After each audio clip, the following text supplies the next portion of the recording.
from Matthew Skulls and so on back through the field. So tire choice could be a factor in this one. 22 laps scheduled in this race. If you look at it on our screen right now, you see how Cameron's got his bike facing? It's facing a little bit to the right. So what he wants to do is try to get the best start he can. If you look down that grid, you can see just right there. You see how the two bikes next to him are kind of in the middle of their squares? Yeah. See how Cameron's pointing over to the right? Because there's a wall on his left. He wants to try to get the best start he can, get over to the right just a little bit for that run up the hill. So here we go. It's time for the ABC.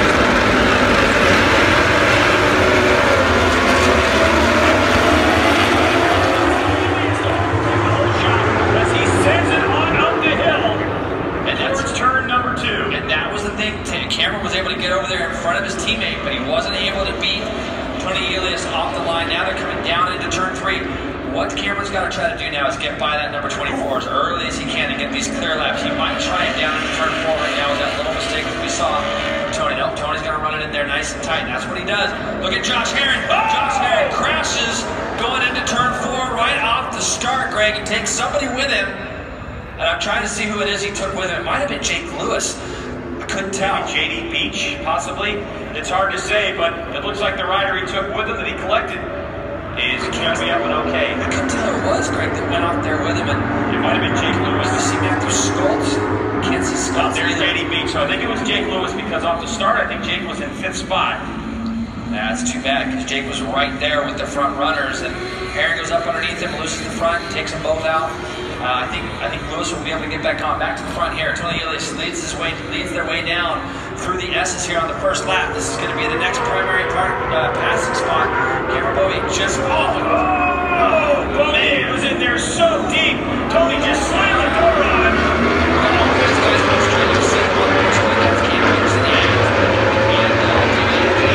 And it was, we are getting confirmation that it was Jake Lewis that went off into turn 5 as well, turn 4 as well. So I'm looking to see if Jake is being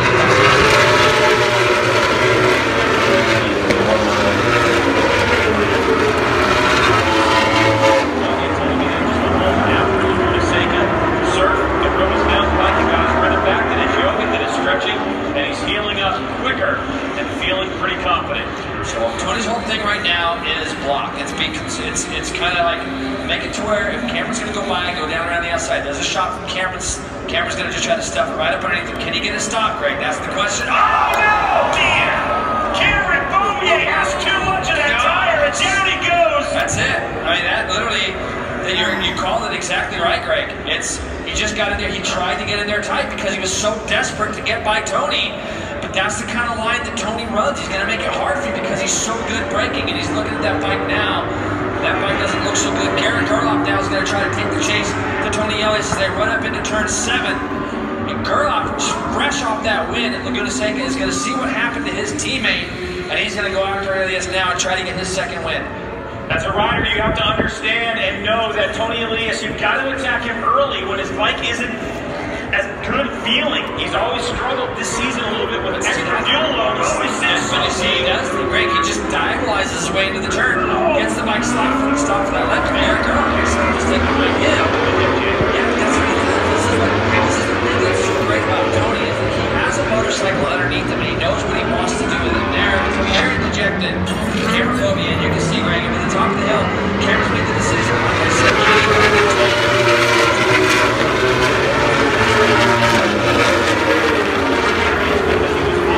missed the apex, he was in so deep. He's going to hang out with Josh Herron, who's off to the right-hand part of the screen. So 2 or 4 factory riders out of this one. And it's all the pressure that number 24 just applies because he knew what he wanted to do. He wanted to get the start and control the pace. He said that on the warm lap, and that's what Tony does. And you see how he goes tight into all these corners? It makes it almost impossible to try to pass. You have to try to pressure him into a mistake, and it's just something that he doesn't do very often. So now we're going to see the maturation of the 31 Garrett Gerloff on the Monster Energy Yamalup Yamaha factory racing machine. Can Garrett be patient enough and just chip away at Tony Elias' lead?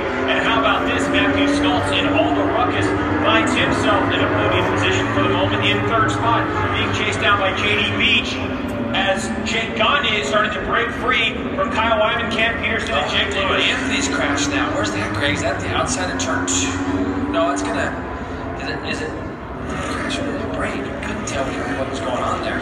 better. But you can see, Greg, you see that right there? But watching Tony just go straight to the inside, and that's what makes it hard. You've got to really make such a big commitment to go past him. Get to Hannah. What's up, Hannah? So, if you were watching earlier, Aussie Dave actually crashed this morning in practice. Managed to get the bike back together and get out for the qualifying session, finished 6th. He was scrambling to kind of get that bike back together, even on the grid just now. It made it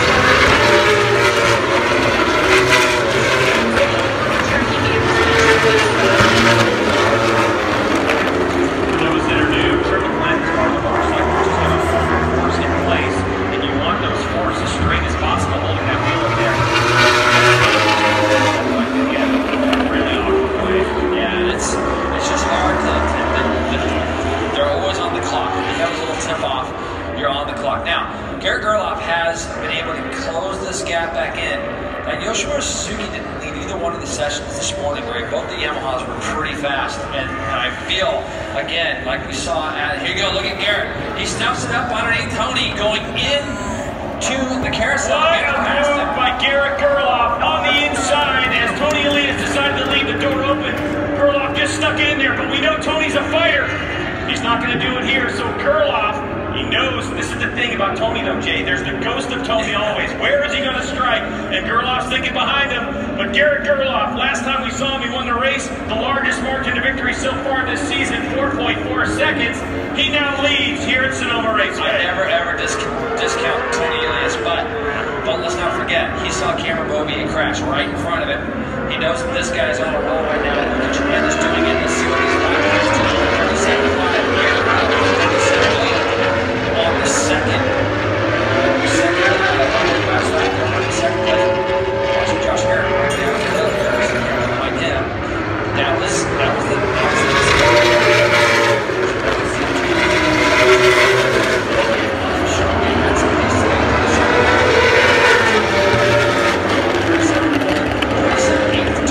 you can see Greg, a slight little gap. And for those who are wondering, Jake Lewis has fought his way back up into 5th place, 38.4 that last lap by for Jake Lewis. Garrett Gerloff, this is where he gets a little dangerous. When he has clear track in front of him, and he can run his rhythm, the line choice, the corner speed, the way he likes to ride this motorcycle, Gerloff is awfully dangerous at this point. Now, Tony spotted him about 0.3 of a second.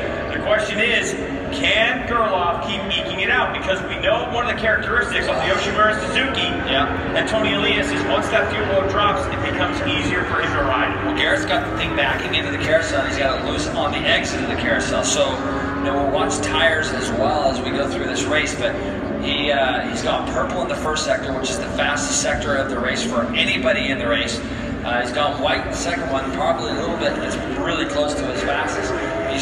Tony's trying to go along with him, but Greg, you can see how hard Garrett's pushing right now. He realizes that what he did at Laguna, by pushing out and getting that 4 or 5 second lead, paid dividends at the end of the race. So he's trying to do the exact same thing right now, because we know that Yosh guy, as the fuel load goes down, gets to get a little bit faster. The final corner here at Sonoma Raceway, we're off on the gas, heading to start-finish line.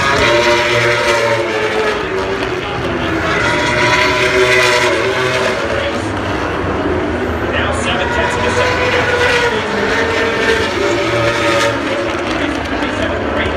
36.9. Garrett Gerloff, only 1.2 off the qualifying time so far. And it would be so easy for Tony to just kick back and go, okay, I'm going to have a bigger points than him. But let's not forget, I believe Garrett Gerloff was 65 points. Again, he doesn't want to let Garrett get too much confidence, so he's probably thinking, okay, Cameron's out, but I'm going to continue to put the pressure on Garrett and make him win this race. And you can see where both guys enter the carousel mid-track, Greg. Garrett last time through there was a little bit sideways. This time is much cleaner. It's a little bit bumpy on the inside of there. So there was a time when they'd be even tighter than that. But we've seen guys over the last couple of years tip off over those bumps, trail breaking into the carousel. And they finally have gotten out there to pick up Herron. Josh Herron on his way back, and this was the incident at the beginning, Jay, where Herron just lost the front, and off he goes into the weeds. Went to check the bike, and nothing there. Yeah, and you can see he's just far back, and he's gone up underneath Jake's very lucky that he didn't crash. I mean, he's very, very lucky that he didn't fall. And he had some runoff there. Back in the day, there would have been no runoff there. But what Sonoma Raceway has done over the years here at House of Motorcycles is they've given us full attention. So Garrett Gerloff, lap 6 and 22 in this one, is heading towards the start-finish line as Gerloff continues to put these laps down. Here now.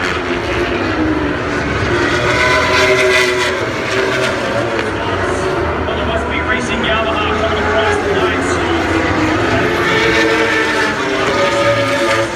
Again, got 36.8. Tony Elias is 37.2. All the while, Stoltz, 0.3 of a second quicker than JD Beach last time by, extends his gap to the number 95 on the Attack Performance Estenson Racing Yamaha. Yeah, we're getting word that they're black flag and Jake Lewis might have Aaron crashed in turn 4. It looked like he may have gone over to turn 7. There's a cut through. The black flag basically means that you got to come to the pits. You got to get in. You can see the black flag's going to be displayed around the track. And it's probably for like a course violation. Not that Jake he would have had to have got and turned around and got back on track where he went off. And I believe he probably went from turn 4 all the way over to turn 7. So he never really went through the carousel in the first lap. And I was wondering why he could still be that far up. And it's just another frustrating day through no fault of his own for Jake Lewis. I wonder if it'll be a ride-through penalty as we continue to watch Garrett Gerloff. Well, he's in deep. Mistake. Yeah, that one was a bit deep, but that's going to be okay. He still holds on to it. But you can't give Tony Elias any mistakes like that. So Jake Lewis on the Emperor Star Suzuki broke the black flag. Now, Jason, Emperor Star Suzuki put a new tank on the Superbike of Jake Lewis this weekend, and they didn't have a chance to test it. And critical for the Emperor Star Suzuki. Rides in and he is in. There he is. There. It's frustrating for this guy because I had a great chat with Jake just yesterday. They're frustrating here. They've got new electronics on the bike and so on, and just getting things sorted out. He may have gotten 3 laps to come in where he doesn't see them trying to get him in. It's just a ride through penalty, so they can continue to get data. So we know for sure Jason is correct. It's a track cut from turn 4 to turn 7. Well, let's get down to Hannah, who has a report on Kyle Wyman.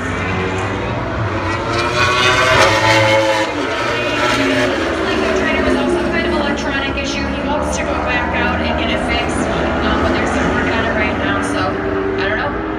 All right, that's a bummer for Kyle Wyman. He's come in. I'm looking down there now. Cameron Peterson just came in, so Kyle's in, Jake's in, so yeah, we're slowly running out of guys here, Greg. This is Sonoma Raceway. Yep. It creates a lot of victims. As you can see, Jake's going back out, which is what he needs to do. This is what you said. That's what he needs to do. Go get more laps, go get more data. New bit on the bike. They didn't have a chance to test over the last 3 weeks, so this is the test time for them. All the while, Superbike software, Garrett Gerloff, doing the business. When we talked about this, Jason's last year, after Garrett Gerloff gets his first win, can he go on a run? And he is doing a great job. Now, the gap has reduced to 1.2 seconds, but we saw Elias still gets chased down 1.5 seconds. And then Rico, Lewis back out onto the racetrack. Yeah, but see, this is what Tony does so well. He just manages things. You start seeing +1, you might even see +1.5 or 2 seconds. And this is where your guy on the wall is so important to you because you need to be able to look at the way that you're that you need. And Gerloff is capable of running these low 37s. I feel like he's just got to run clean laps. A couple laps there, looked like he was just trying so hard to get away. He was making some of those mistakes. I think if Garrett just rides like he knows how to ride, then he'll just, he can start to lead. We have seen some crazy battles, Jason. And I hate to bring this up because I know Jake Zemke's here, but we've also seen an instance where Jake Zemke was set to win his first Superbike race here at Sonoma Raceway and had a 2.5-second lead over Miguel Duhamel, who put together the craziest last lap and last corner pass to beat Zemke. Yeah. Make no mistake, this track is designed, if you can figure out how to push really hard, this 1.5-second gap that Garrett Gerloff has over Tony Elias could be nothing in a lap or two. Pretty quickly. Happy for this guy. Matthew Stoltz, the Emily Lusby team, right now currently third. JD Beach just behind him. I feel like JD, maybe the changes they made on that bike, JD's probably and then all the other Yamahas. By that I mean just gearing wise and things, Greg. I was listening to it this morning. I can see some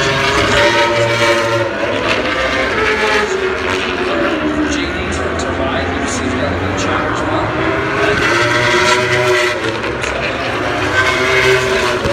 First practice session this morning. Yeah, I talked to Matthew about that incident this morning. It was his second lap, and he got in and just touched the curb, and in a way it went. Just stupid as he put it on that one. So he's trying to pay the team back with a podium. How about this rider right here, coming back from crazy injury, Jake Gagne on the Shy-Me Racing Case Breaks BMW.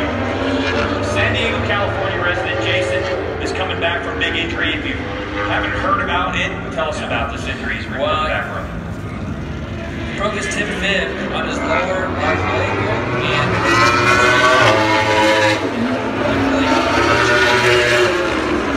and went back and forth on the bike. He suffered that motocross accident right at the end of last year.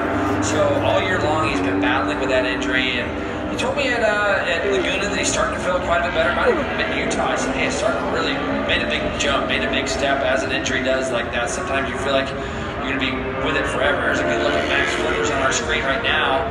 And, you know, with some of the attrition that we've had here, this is going to move Max up to 6th. Yeah, Max Lunders, of course, out of New Hampshire, Redwood, New Hampshire. We talked about his last 3 weeks. And he was like, look, I had to leave my truck and trailer here in California because it makes no sense to go all the way back to New Hampshire and racing again. And he said, I just had to go.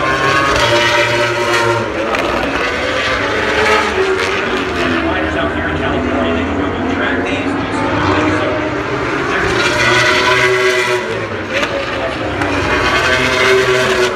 the 17 Fly Racing Yamaha out of Washington, and Sam Rico, one of these racers that continues to work on his rise in the Superbike class, now putting himself in a position to score 9 points in this race if Sam Rico can hold on. So far, Jason, it was race number 1 at WeatherTech Raceway in Paseka. San Rico's best finish so far this season, an 8th place finish, currently circulating in 7th. Yep, just got to keep himself rolling around and keep his nose clean at this point. So just kind of keep an eye on the screen. His quickest is 7 seconds. So race in the front is still about 2.3 seconds. Right now, as you get another look at Sam going up to turn 1, up to turn 2. There's an onboard shot with your leader, Garrett Gerlach, coming down through the S's. You see him sit back up here in 2 minutes, 2 seconds farther, and on the brakes, get those downshifts done, right, left. They're going to accelerate out of here. They're going to up gear, then into turn 10. There it is. And down the short chute. You see, Greg, that it's getting a little bit bigger, that gap. So Garrett Gerlach leads the way. He's going to push off whatever lap. It's Tony Elias, Matthew Stoltz, JD Beach, Garrett, Jake Gagne.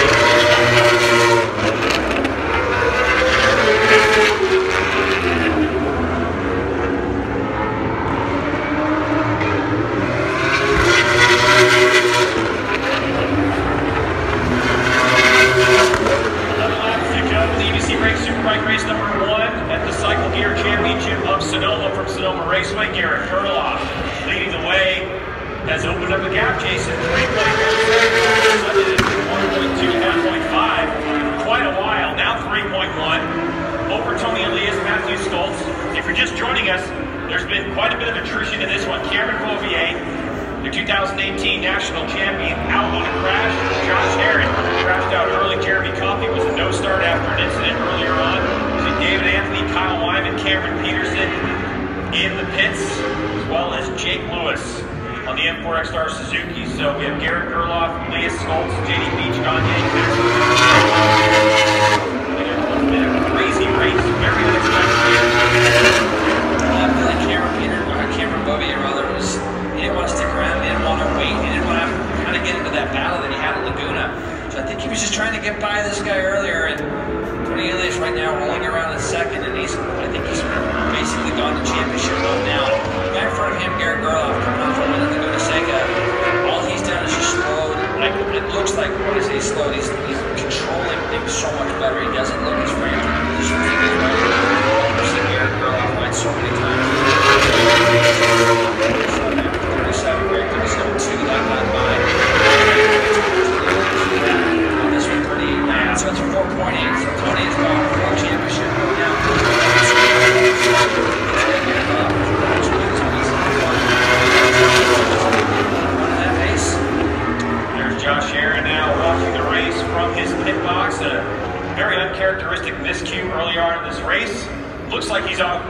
and that's really the good sign for us.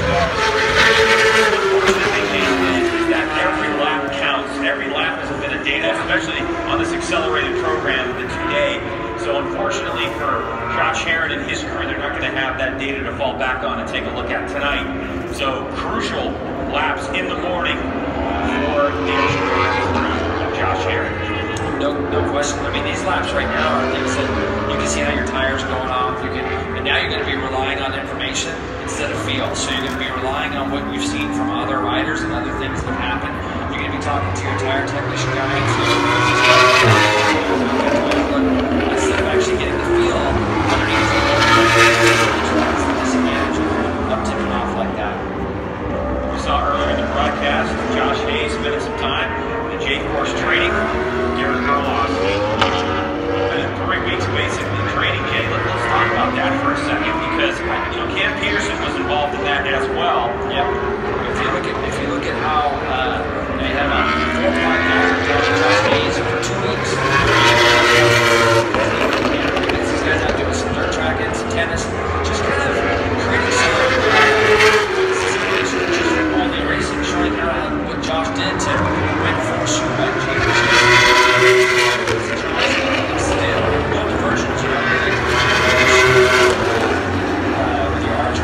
there's things that you do to draw your attention away from other things, and that's what they did. Let's get down to Hannah, who has Josh Herron. Josh, we saw you crash out really early on this race. Tell us about what happened. Had a good start, got my skills, and I was just trying to take it easy. And saw an opening right there going into 4 up the inside of Lewis. And I took it, and I looked like girl off a little bit. Somehow I sucked up on the rear of them and just had nowhere to go. So, not so good day, but hopefully tomorrow we can regroup and go back and try hard again. If I'm going to crash on the first lap, I definitely didn't want to do that. Not really sure exactly what happened, but I'm pretty sure that's what happened. Something slowed her off. Thanks, Josh. Turn forward, everybody's going to slow down and things. It may definitely touch down. We're just trying to get into the chicane again a little bit. Nate Gregg, he gets kind of stopped. But yeah, it's just a good mistake for Josh Herron. It's a shame. It's a big bummer that Jake got caught up in that too. This is still pushing. 6.4 seconds. We're going to see if Tony with 8 laps to go. Decides to come up the drive. Jason, that is so impressive. He always knows how to work with what he's got. Sometimes likes to know the race, to analyze what he's got, and then the best lap possible with what this motorcycle is giving me. What you're saying there makes a lot of sense because what he's going to be analyzing during this race, knowing that Cameron's out, he wants to finish second, no question. So he's going to take it easy on his equipment. Coming into tomorrow's race, the top of the over 50-point lead now in the championship, so he's not going to be so worried about doing something crazy. Here you go, Matthew Schultz. I bet you today Matthew didn't think he was going to be on the podium after that first practice this morning. Yeah, I bet he didn't. We're going to look at Matthew working that Yamaha R1. Jay, I had a talk with the crew, Westby Racing, and this really is a team sport. I mean, it takes everyone from crew chief to mechanics to electronics to everybody running the team. One thing that I learned in these 3 weeks was that the Westby team was going to hit the reset button. They feel like there were some mistakes made off the racetrack with the entire crew. They were fighting off those and you're seeing the fruits of that labor today. Matthew session after the first session that he had, and he was just putting down lap after lap after lap, and he was very aggressive doing it. Right within, I think, within 3 laps in his 4th session, so he knows experiences from the past. And all style check about 3 of these guys right now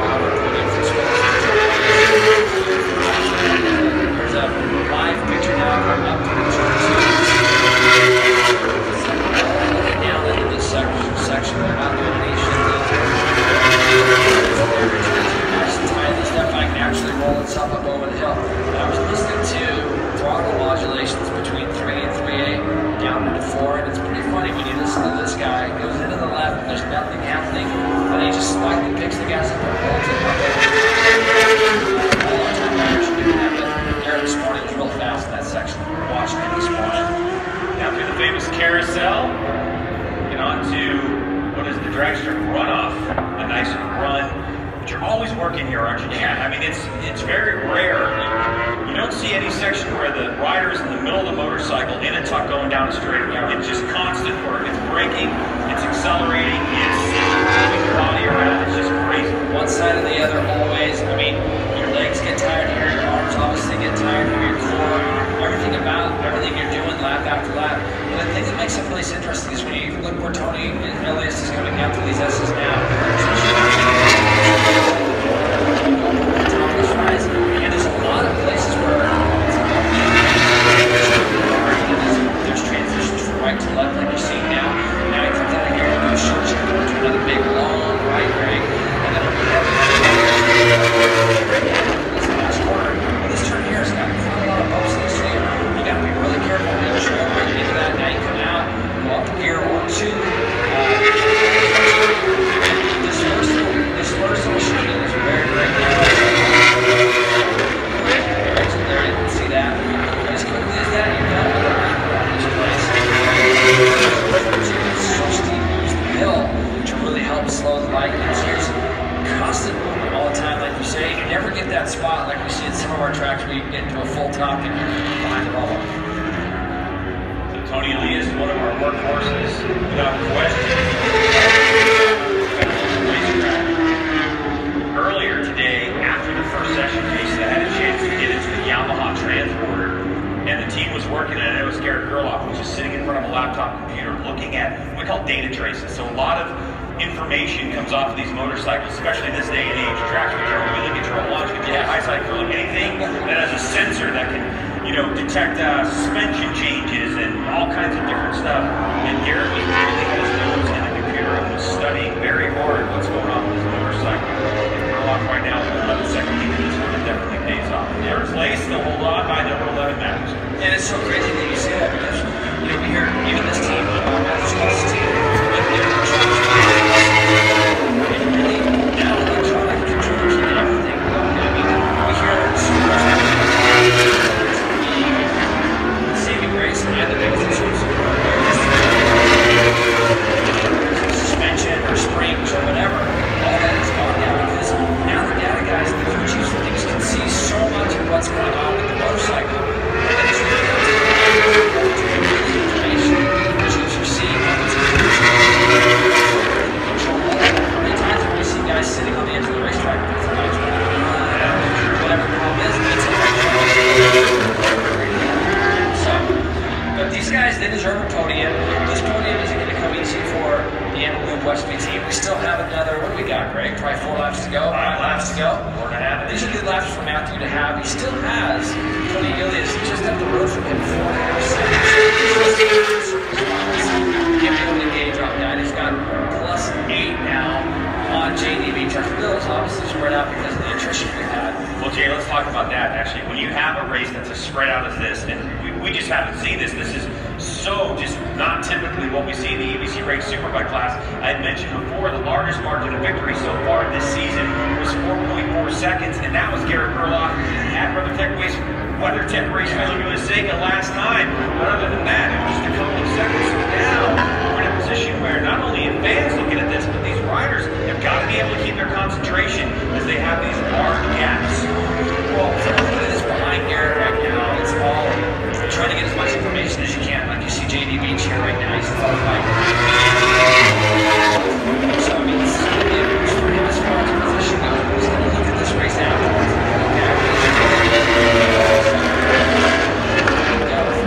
He wants to try to figure out how we can bridge that gap. What can we do to make that, attack necessary so a little bit better.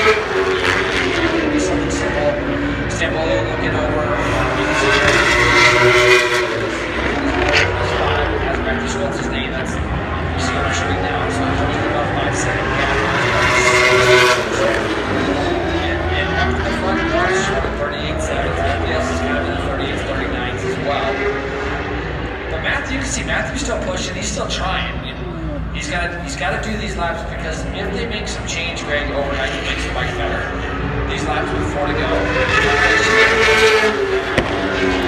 you want to see how your bike's going to push all the way to the finish so that you can use that information for tomorrow as well. Now, this is a critical time of the year because there are battles in this championship that kind of go beyond just the national championship. So we're at Sonoma Raceway right now, but then in 2 weeks' time it's pit race, and then 2 weeks after that New Jersey, and 2 weeks after that Barber. So we go all of a sudden this frantic pace, exactly. And so all this data really is important as we head off to, towards the end of the season. I feel like what we've seen though, when you think about this, Ben, we're definitely starting to see the separation from our factory bikes to our privateer bikes. At the beginning of the year, it was a little bit closer. It seems like with the year and as it's gone on, at least it's about North America, we've seen a little bit more separation.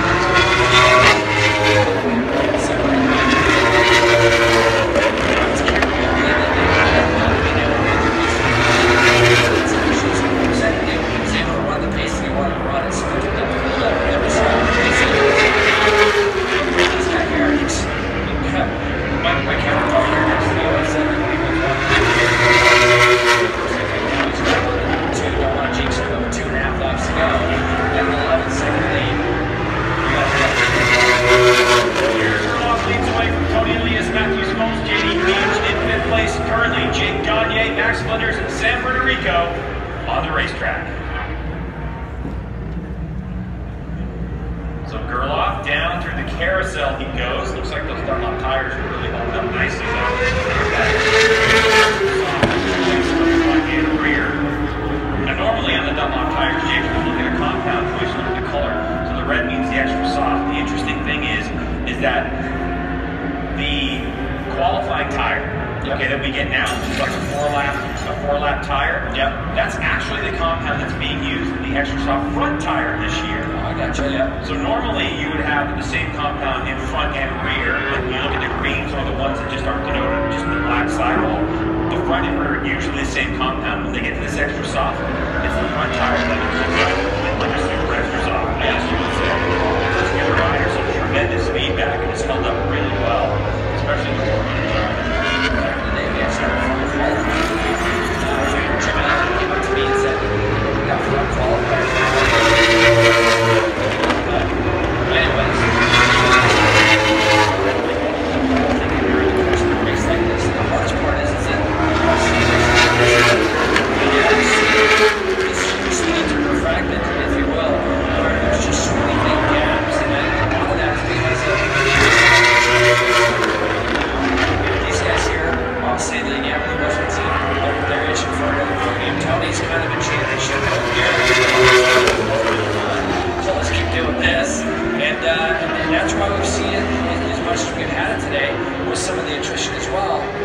That's why we see some bigger gaps.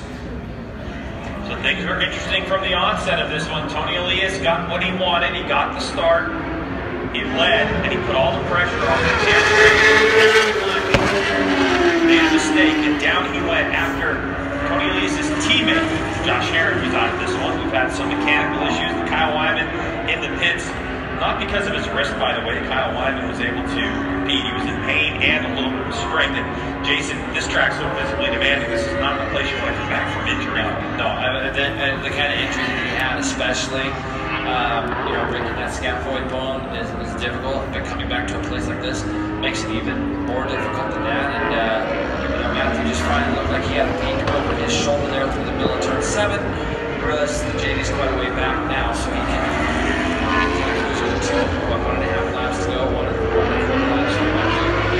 Garrett Gerloff is ready to come through, or is coming through again. Those folks on the podium was race number 1 at Utah. That was back. Started off the season with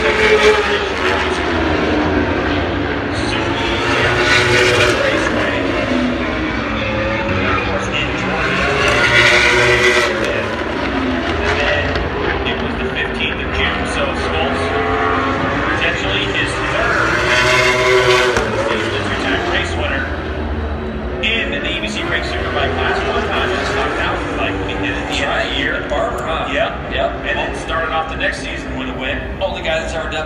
styles of super stock win a superbike race. That'll go down probably in history unless we change back to different rules again, obviously. But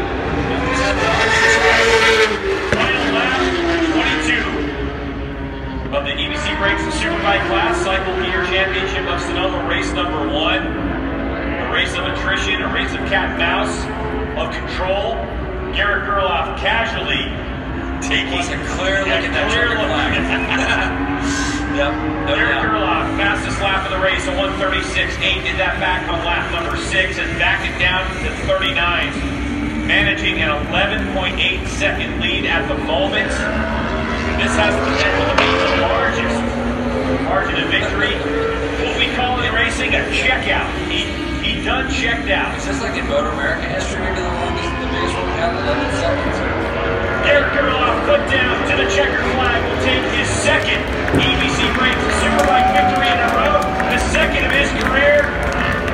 Standing up, enjoying it. Congratulations all around as we race across the line. And here the champion, Tony Elias, the 2017 champ, will pad his lead. Line in second spot. Wheel in the air. And a stand-up wheelie across the line. Wrap up our podium. So a great job for the Westby Racing team after a miserable start to the day. Of Matthew Skultz putting his Yamaha R1 on the deck, and he rewards his crew for their hard work with a podium. JD Beach will finish in 4th place. That's Gerloff waving to the fans. Great turnout here in Northern California. So much to do at this event, not just motorcycles on the track, but Motor America providing tons of things to see and tons of things to do, including the California State Highway Patrol out here, Jason. Top of the With a ninth. 1978 Z28. Comes in on the ninth and it's... Pretty cool stuff He on hasn't given up display. a run yet, but it's terrible. Tony Elias, He second did place. strike out Harper. With the relaxed posture of Garrett Gerloff to the checkered flag. Officially, it'll be 10.3 seconds, the margin of victory. What's that do grip championship wise as far as maybe 25 points on top there? So 39 coming in.